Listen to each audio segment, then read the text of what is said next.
Today on episode number 340 of the Teaching in Higher Ed podcast, Humanized Online Dance Classes, with Heather Castillo and MiRi Park. Produced by Innovate Learning, maximizing human potential. Hello and welcome to this episode of Teaching in Higher Ed. I'm Bonnie Stachowiak, and this is the space where we explore the art and science of being more effective at facilitating learning. We also talk about how to improve our productivity approaches so we can have more peace in our lives and be even more present for our students.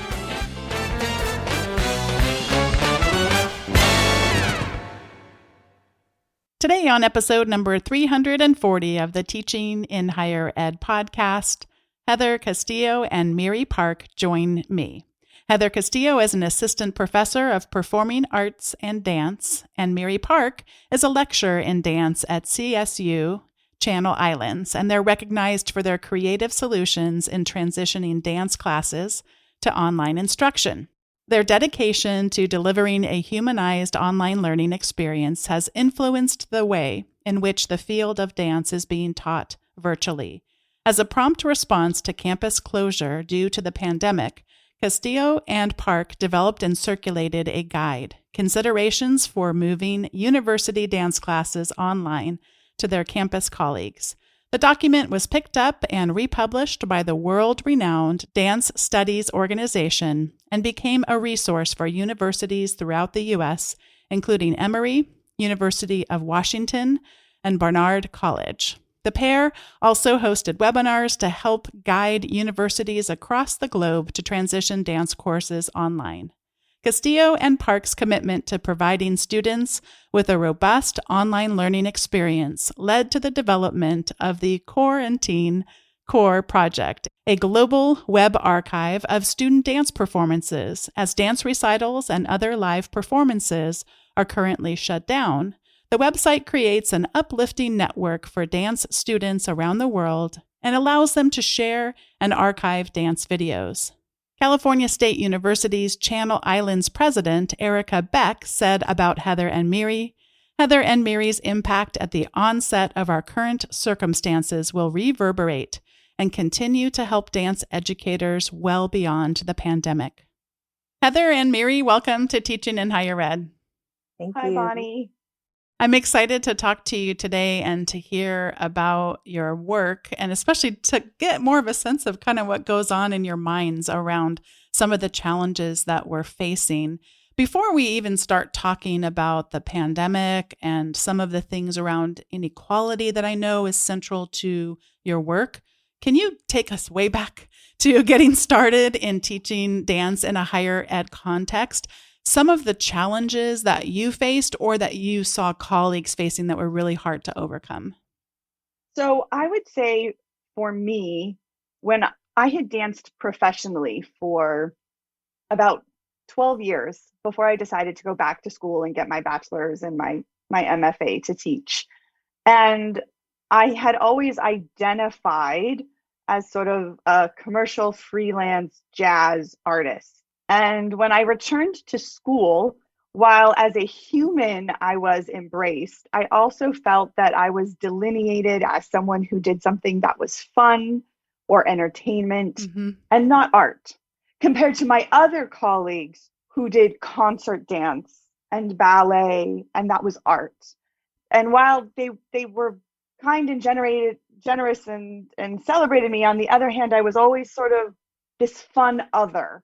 And isn't it nice to have the fun other? But that didn't feel good to me at all. And upon graduating, one of the things I wanted to do is I was going to move into the world as a lecturer, dance scholar. Upon graduation was sort of to make a space where commercial jazz, freelance dance had a space in academia that was celebrated for its artistry and not pushed to the side. And that led to an untangling thread, as MiRi has called it before, with me, a search for why that is. And without getting into that very long story, it really comes down to institutional racism It comes down to the connections of jazz dance and commercial dance being places where artists of color have been able to forge grounds, but there's also problems in appropriation, and there's a lot tied into this. And so for me, it's always been, as I approach my teaching, I'm literally trying to teach in a way that I have not been taught, and to make the space open for all of my dancers, whether they have come to me because they've taught themselves on YouTube or in their garage or with a crew or in their high school folklorico dance team, or they've had studio training or cheerleading training or dance team training or conservative training, and none of that is better or hierarchical than the other, and we all come to this place. And so I think that journey for me has been the most fulfilling and continues to be the most fulfilling, but also the most challenging. MiRi, how about for you? What do you think about in terms of your own struggles and challenges early on?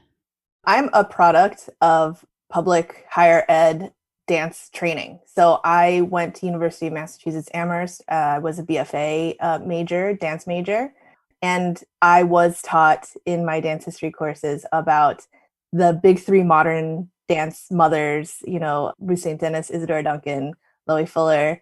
And the trajectory of what was presented to me and the values of what was important didn't reflect my training that I came in with, which was very much suburban studio training. I was a competition dancer. I now look back and say I performed in drag because I was in, full makeup, full hair, full sequins all the time. But then when I went to college, I was being molded into this modern dancer, not knowing really what that necessarily meant, but I still wanted to be the best. So I was like, I'm going to be the best modern dancer, even though I don't know what that means.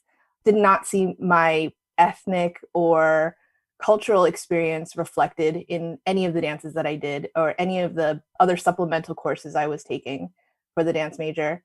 And I left that program understanding who I was as an artist, the beginning parts of who I was as an artist, but it wasn't until I moved to New York City after graduating where I really sort of found my voice and my feeling, where I found myself comfortable in my own skin for the first time. I grew up in a predominantly white suburb, went to a school that was predominantly white. And then for those of you all who can't see me, I'm Asian American, Korean American specifically, grew up in the 90s.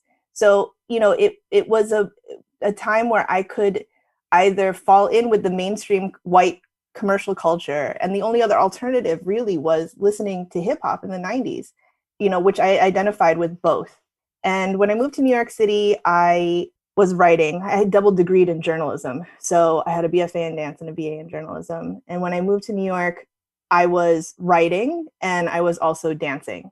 And through my writing, I found breaking because I was asked to do research an article about B-girls. And back in the early 2000s, I didn't know what B-girling was. I didn't know what B-boying was, which is popularly known as breakdancing. I thought people still do that. Like, how is this a thing? And come to find out, it is a culture that never stopped. Commercially, it may have faded from people's view, but it's a lifestyle. It's, things that people live as opposed to just something they do. So I did that pretty intensely for 5 years, training, battling, practicing. And I realized my full-time job was working at a dance organization where I was doing marketing and also producing. And here I also realized that the New York downtown concert dance scene was also, this like heavily, predominantly white, modern, contemporary focus. And so I was actually navigating these issues of race and equity in a couple of different layers. I was also performing with a choreographer called Nia Love, who is Black American choreographer with an immense dance background that includes Ballet Nacional de Cuba, studying with Buto dancers in Japan, as well as just being an extraordinary artist. So I was getting my information and learning about racism in this country as being a cornerstone of how this country functions via capitalism, via the project of slavery, through my education as a dance performer, as someone who is also engaging in going to breaking practice every day and talking to people about their family histories, about being, in the outer boroughs in New York City, what it was like to grow up in the 70s and 80s in the city.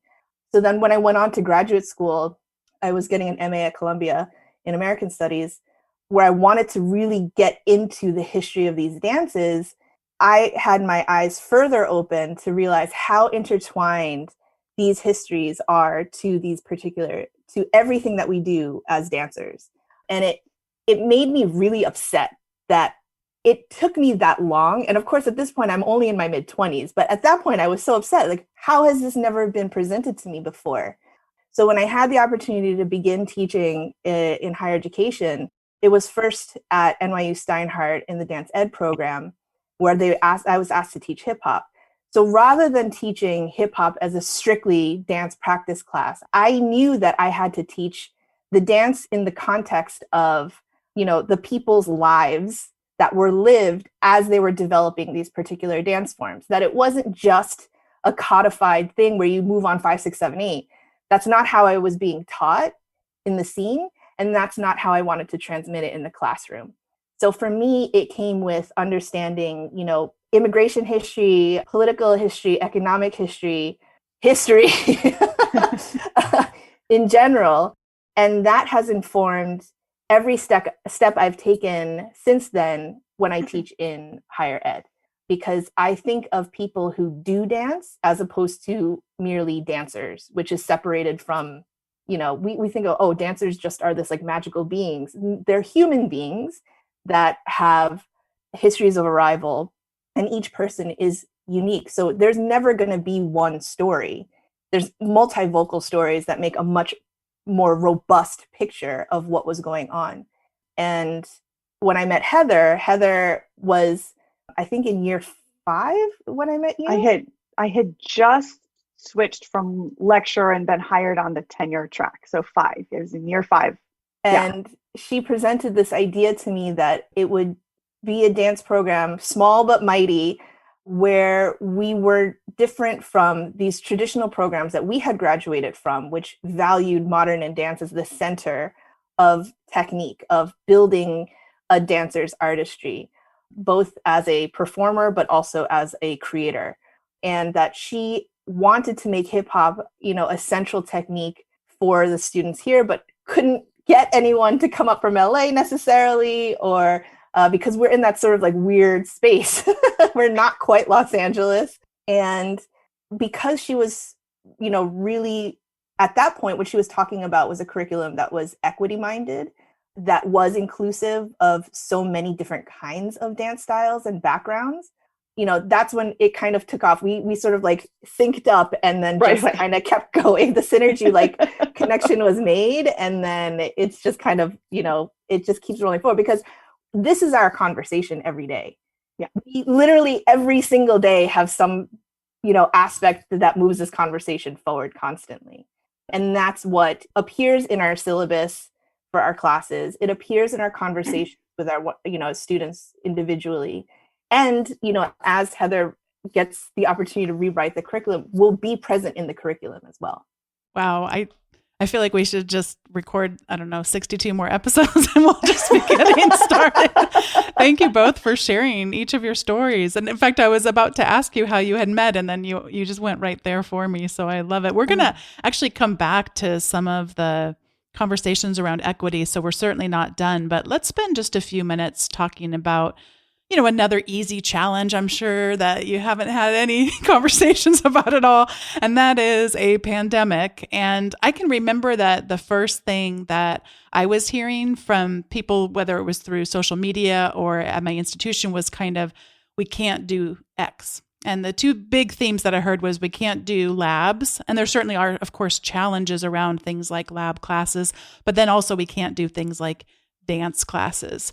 And I remember a very specific dance class that, was just laughed, like you could never do something like that. And, I'm thinking, well, where are you kind of getting that idea from? But I want to hear from each of you. What do you remember? Was it a moment, or did it take a little while till you realized, oh, wow, this is actually really happening? We really are in a pandemic, and we're about to have our experience and our students' experiences be radically transformed. Kind of tell me about that when it hit, and then did you have doubts? Did you have well, how on earth will we do this? Or did you kind of just feel like we can do this? So talk a little bit. Let's start with Heather, and then we'll get to hear Miri's as well. Yeah, this will probably layer a little bit. I think it would be harder for us to go one and then the other. So please. I will start. Yeah. You should know there was never a doubt in either of our minds that this could be done. And we were like, all right, this is what we're doing, and this is how you do it. When the University of Wuhan closed, I think it was in January, I sort of got a little email about, we should think about this in online education. I was like, oh, from our teaching and learning innovation group. There was just a small pod of us that talk about online education on CI. And I got this sort of email and I was like, that's interesting.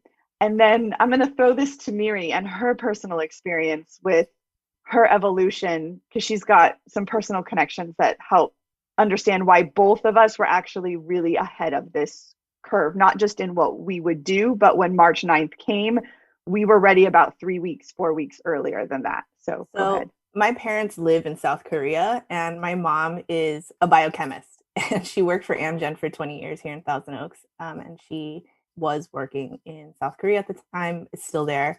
So in our sort of weekly conversations, I was checking in on them to see how they were doing, if they were being safe and et cetera, et cetera. And it got to a point in February where my mother said, we're fine in Korea. It's totally under control. It's the states that I'm worried about, and you should be getting ready. And at that point, I was trying not to be Chicken Little. I'm a little bit of a hypochondriac as it is. And at that point, I had already started sort of shopping, like to sort of assuage my anxiety, because I felt like I was actually doing something. And Heather and I were communicating again on the daily because, she was someone who was a sympathetic ear. I could say, I'm not trying to stoke any flames here, but I think we should realistically think about what this means. And because Heather was having the conversation within TLI, we sort of came together and said, you're not crazy. No, you're not crazy. Let's think about how we're actually going to deal with this. And at that point, it felt, if we go back to our emails or text messages, it would be like, so if this thing happens, what should we think about? And this was like mid-February at this point, which was only a few weeks out if we look at it in retrospect. But because Heather had already wrapped her head around teaching online as a TLI fellow, we already had 2 fully online asynchronous dance courses. The concept of that was not lost on us. And then in addition to that, I recognized that hip hop dance specifically has been being taught online for a really, really long time. Even if you go back to, for me, I always go back to Flashdance from, 1984, where there's people who are documented as saying that we went to go see, if you want to see it, you can see Planet B-Boy, the documentary, where B-Boys around the world say, we didn't go to see Jennifer Beals, we went to go see the Rocksteady crew. And it was not even a 5-minute scene where guys, predominantly guys, mostly men, would watch that scene and go back and just try to figure out what they saw in that 5-minute clip. And that turned into breaking scenes around the world. And I grew up, I remember watching Mousercise on the Disney Channel and doing exercise in my living room. I grew up watching recital tapes from the year before and memorizing those tapes. I grew up watching MTV and memorizing all the videos. It was a one-directional, learning experience. But our generation, what we've identified as being the Xennials, right, has been learning how to dance virtually our entire lives. And then when YouTube came along, a lot of the social dancers were the first adopters in terms of transmitting information to other people. As every app came out, dancers were the ones that were exchanging, hey, this is what I'm doing, that the world got really small, really fast online. And then as I was talking through this with Heather was like, people have been doing this through Hollywood for a really long time. So my research was on dance ensembles in the movie musical in the Golden Age. So 1945 to 1960. So I interviewed a bunch of people. They were in their 70s and 80s and at the time, and this is about 15 years ago. And almost every single one of them said that when they were kids, they went to go watch the old films with Fred Astaire and Eleanor Powell. And they would go home and try to mimic them. And that when they got to stand on their first shiny black floor, it meant the world to them. And that was just a sample of people alive. I'm sure the minute there were flickers, people were watching dances and trying them out. So transmitting dance through recorded technology is not new. In terms of you talking about transmitting dance through recordings, I have vivid memories too. And I just loved hearing you share about that. I can remember watching Jane Fonda workout tapes and all of that. But the one thing that was also coming to my mind that I remember being transformative for me as a dancer, I took 11 years of ballet growing up, was the first times I was able to see myself on one of those VHS tapes.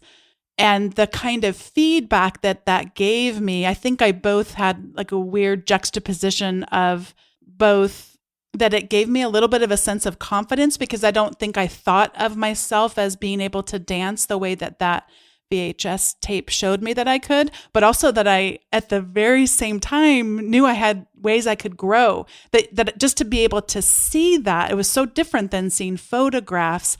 And I would love to hear you share a little bit about the ways in which you're able to provide that to your students. So not just the one way, but where we can see ourselves. And MiRi, you mentioned, being able to see our own culture and our own self, our sense of identity. How does that one way then in your teaching become that two way? I'm actually going to take that because I'm the one teaching the technique classes right now. And I've actually flipped the dance classroom.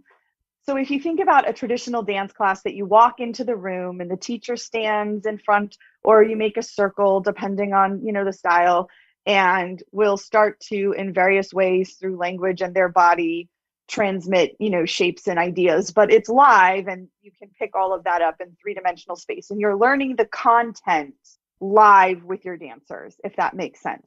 That there's usually not like a pre-recorded or something to read. I mean, you might have something to read, but it's not like that you're picking up the dance information before you show up in that classroom. And so when we flipped during the pandemic, I did what everyone else did and what MiRi and I told everyone in the webinars about Zoom.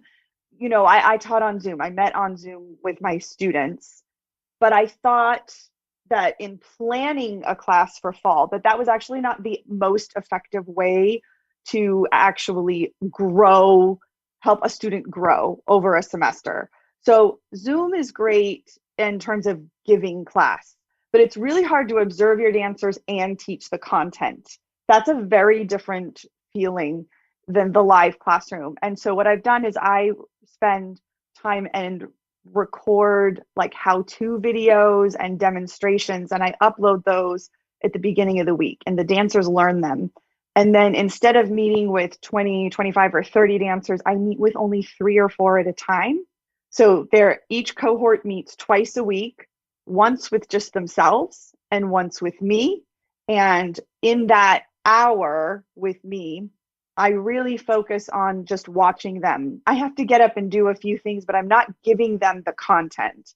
I'm just watching them do the content, because it takes also longer to learn that content online.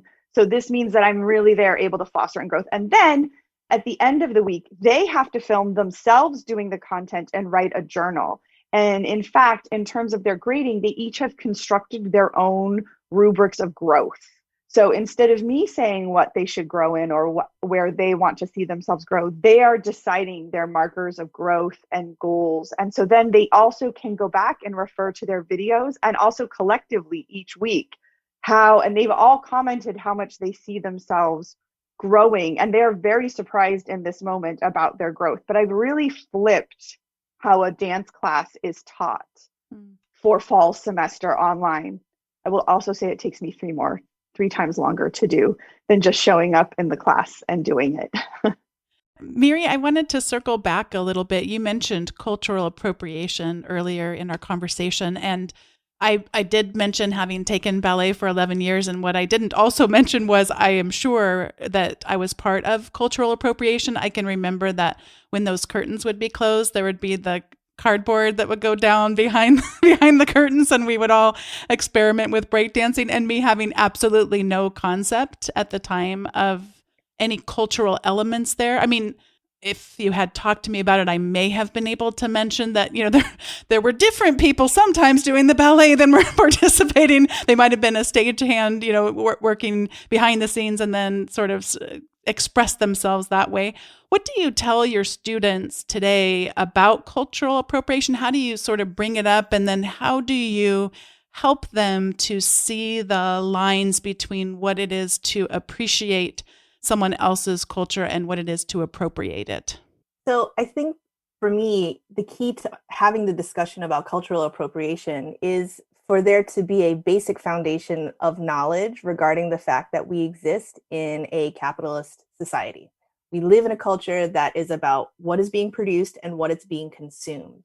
So if you think back to, your growing up days, we were consuming things on television, we were consuming things on the radio, we were buying CDs, we were buying DVDs and VHS or what have you. These are all consumptive practices.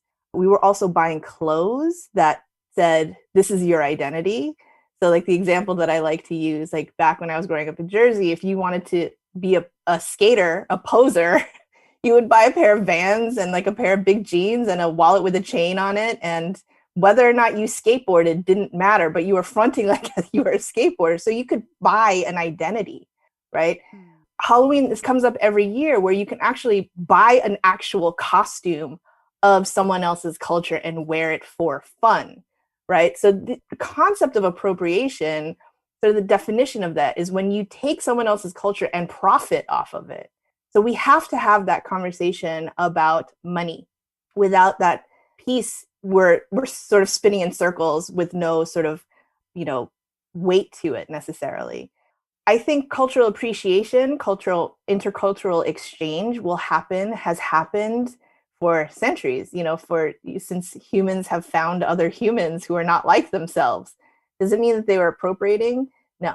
And so we have in the upper division dance history course a week that is just focusing on appropriation and examples of what that might look like and how people profit off of other identities. And it can happen in commercial dance. And it is multi-directional, right? So we think about the group that's in power, the dominant group, as appropriating from another group. But what that means is that it doesn't necessarily mean a racially dominant group. It can be an economically dominant group that appropriates from another group. But the bottom line, really, that I want people to understand and for my students to understand is that democracy and capitalism are not the same thing. But because we live in America, because the economic paradigm that we exist in is that of capitalism, anything that we produce, be it dance or some sort of art, it will get consumed. So the question is, how are you as the artist, how are you as the producer going to have the control over what happens with your image, with your artwork? Whether you want to engage in capitalism or not, this will happen. And it might happen outside of your control. So I come at it from the perspective of, I wish I had learned this when I was a young person, because that would have affected the choices that I made as an artist intensely, and as an artist of color, and as someone who identifies as a cisgender female, and all of these other things that are at play, right? Because we can appropriate in so many different ways. And because we are children of capitalism, our instinct is to appropriate without understanding what that is. Because we are taught, we have naturalized consumption as if it's something that we are meant to do. So part of my job is helping students identify those pieces in themselves and identify and think critically about other instances and other phenomena. I can only imagine in having those conversations that so much of it becomes, it's just become what we've been conditioned to do. And it's really hard to imagine other ways that people actually live, like that there are actually other models that exist beyond the one that we have been centered in so much of our lives, so many of us. And I'll also add that it's a tough conversation for folks. It can be very scary because what it does is it forces you to question everything that you know so far in your life. It has the potential to take apart all of your values that you arrive with. And so in order to get students to engage, we often in higher ed and also in K through 12 education talk about safe spaces, but I work with some activism communities that talk about brave spaces, and that sometimes these are topics, it's the first time you've ever been presented them. It's the first time you're sort of like downloading them and processing them in your brain. And I am asking people to participate, and it might not come out in the way that is politically correct, but I do ask that you are brave and mindful and kind to those who are in the virtual room, and that we reduce harm. So basically that our speech reduces harm. We do not intend to do harm with our thoughts and articulations, but they'll be far from perfect if it's the first time you're treading that territory, right? Yeah, I appreciate that you said it can be scary, because one of the things that I've done in classes that has had similar scary times is showing a documentary about the fast fashion industry. And since, as you already have mentioned, our clothing can become such a part of our identity that we buy this thing that makes us seem like we're a certain way. And then once you start messing with our identities, what are we going to do with that? And I've had experiences in my life not having to do with clothes, but having to do with the loss of a job. I'd worked at the same company for more than 10 years. And so I remember very vividly what it is like to completely have your identity stripped from you. And I know for myself, my human was like, how do I get back to something if I don't know who I am anymore without this as part of my identity? And some of the conversations that sounds like you're having really can get down to that raw sense of identity. And I could imagine too, some of that is, I identify myself as a good person. And now you're kind of making me think that maybe I'm not as good of a person as I'd like to think that I am. And, being able to release that, really challenging for sure. Yeah. Would you share about the project Dance? Maybe project is too small of a word. Would you share about Dance as Protest? Yes. Yeah. So immediately following the murder of George Floyd and watching all of the uprisings that happened all over the country and then all over the world, I was left in a mixed bag of emotions, because as someone who lives in the suburbs with kids, I wasn't prepared to go to the cities or start the protests here in this particular town for various reasons. So I was really trying to figure out, how can I use my time towards forwarding the cause as well and amplifying what's going on in the world? What are my strengths that I can bring to the table? I started to just document all the instances of dance that were happening at protests, because I noticed that it was happening a lot. First, for myself, in a Google Doc, as I'm currently a third year PhD student at UCLA, so part of what I'm doing is just kind of collecting information at this point. And so I just started this document, and I realized this is actually quite a phenomenon. I have a colleague I work with, Dr. Shamel Bell, who's also a graduate of UCLA, and her dissertation was about what she calls street dance activism, of incorporating intentionally street dances, hip hop dances in protests as a marker of Black joy for Black liberation, because the thing that white supremacy seeks to destroy is Black joy. And so, knowing her and knowing her work also really sort of inspired me. She sort of came to prominence after Ferguson, and a lot of the dancing and at protests that was happening there, which has already been 5 years at this point.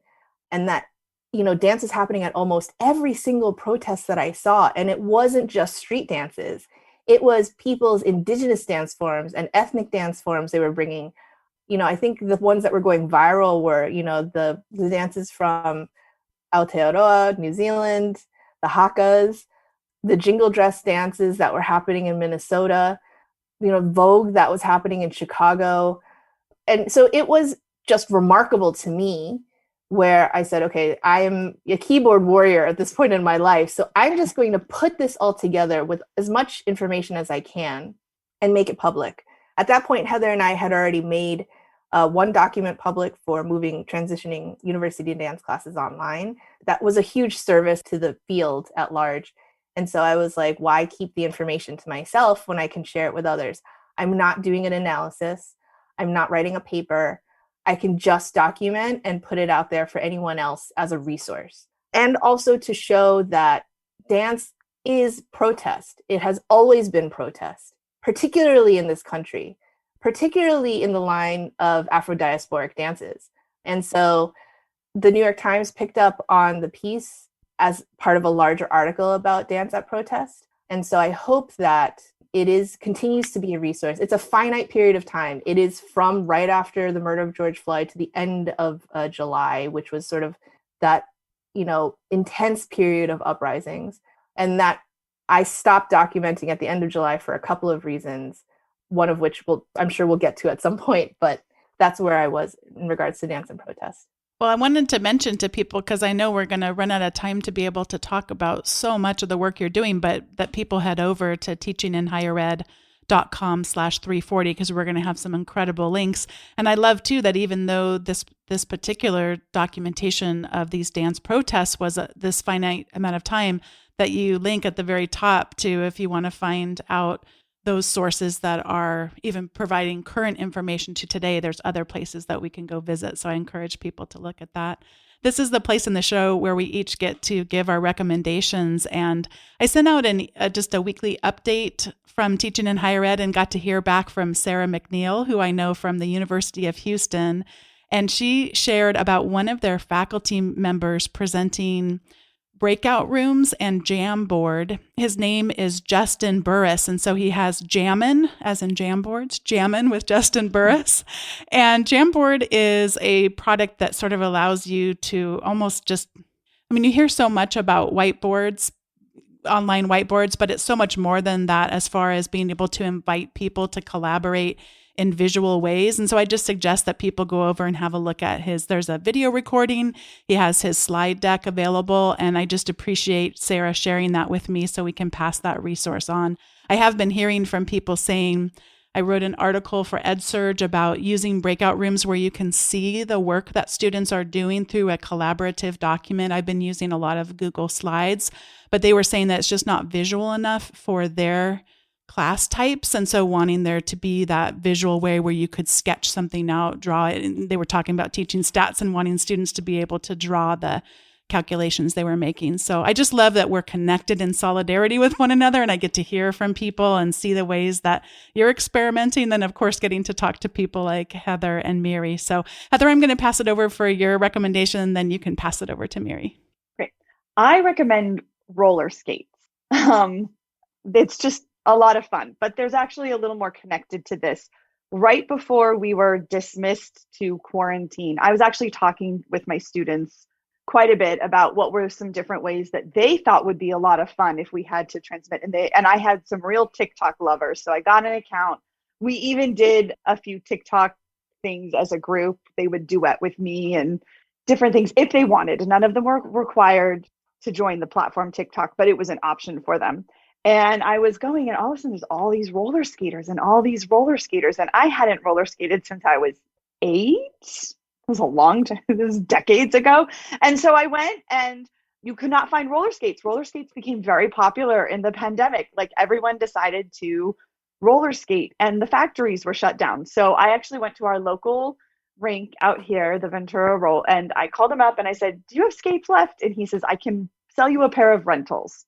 So I got a pair of rentals, and I joined a few boards on Facebook. And what I grew to learn is that roller skating very much has an activist, protest, rich cultural history connected to African Americans, and so it was very interesting. It was going through its own through the Black Lives Matter movement. I was reading a lot on roller skating and its history and its culture, and which I thought really tied to some of the same things we were going through in dance and what we're learning about decolonization or recentering and honoring all of the people who are participating in appropriation through roller skating. But then the other side of that is just also the absolute joy I have at the end of a Zoom day where I put on my skates. My kids wanted a pair. One of them is really taken to it. And we roller skate around our backyard at night. And it's like soaring. I'm not great at it. I just figured out how to kind of scooch backwards, which is super fun.